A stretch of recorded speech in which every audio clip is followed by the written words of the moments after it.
સત્સંગ વગર જીવનમાં વિવેક ન આવે. એક જગ્યાએ શ્રાવણ મહિનો બેઠો, એક દાદીમાં હતા, 60 વર્ષની ઉંમર. વિચાર કર્યો, 1 મહિનાનું શિવપુરાણ બેઠું છે, રોજ શિવ કથા સાંભળવા માટે જવું, એવો સંકલ્પ કર્યો. 15-20 દિવસ થયા તો દાદીમાં થોડા બીમાર પડ્યા, તાવ આવ્યું, જઈ શકે એવી પોઝિશન નહીં. તો એમણે એમના પતિદેવ દાદાજીને કીધું કે સાંભળે કાંઈ, સાંભળ ગઈ શું?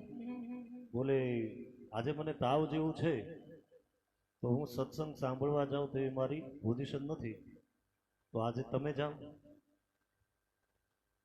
દાદા કહે કે આમ તો હું કોઈ દિવસ 65 વર્ષમાં ક્યાંય ગયો નથી,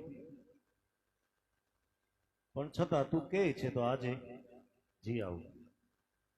તો પેલા માજી કહે કે એક શરત છે. શું? બોલે જે સાંભળો ને એ બધું પછી આવી અને મને કહેજો. દાદા કે કઈ વાંધો નહીં.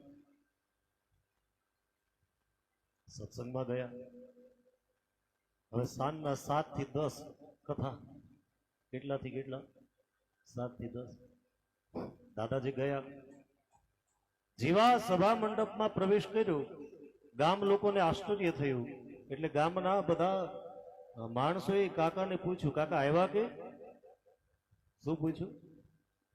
આમનો કઈ આવ્યા કે? હા.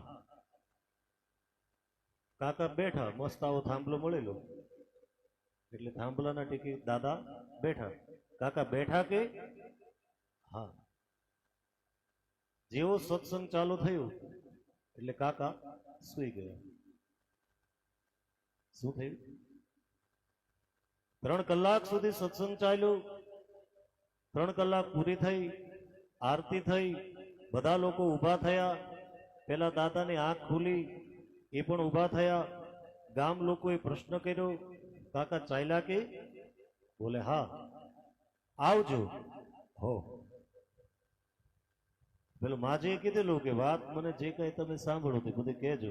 એટલે આણે 4 વાત જે સાંભળી યાદ રાખી. આવ્યા કે? બેઠા કે? ચાલ્યા કે? આવજો. આવ્યા કે? બેઠા કે?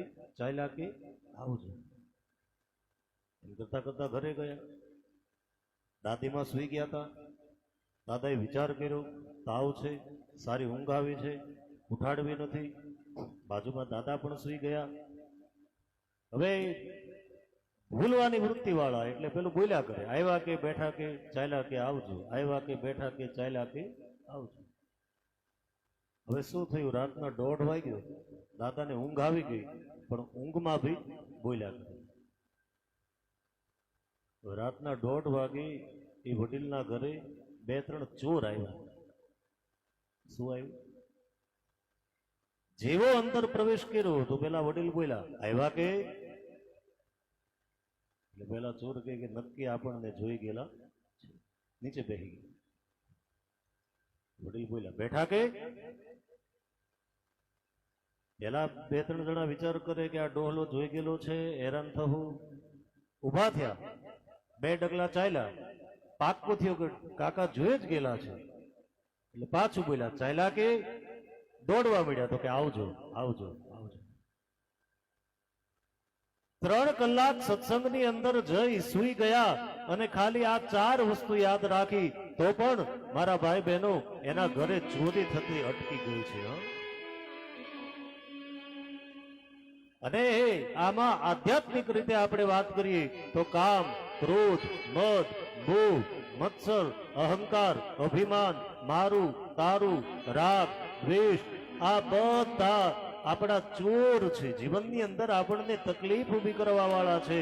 જો સત્સંગમાં જઈએ તો આવા બધા ચોર આપણાથી કરોડો યોજન દૂર રહે છે મારા ભાઈ સાહેબ. એટલે નિરંતર સત્સંગ કરવું જીવનની અંદર, નિત્ય નિરંતર.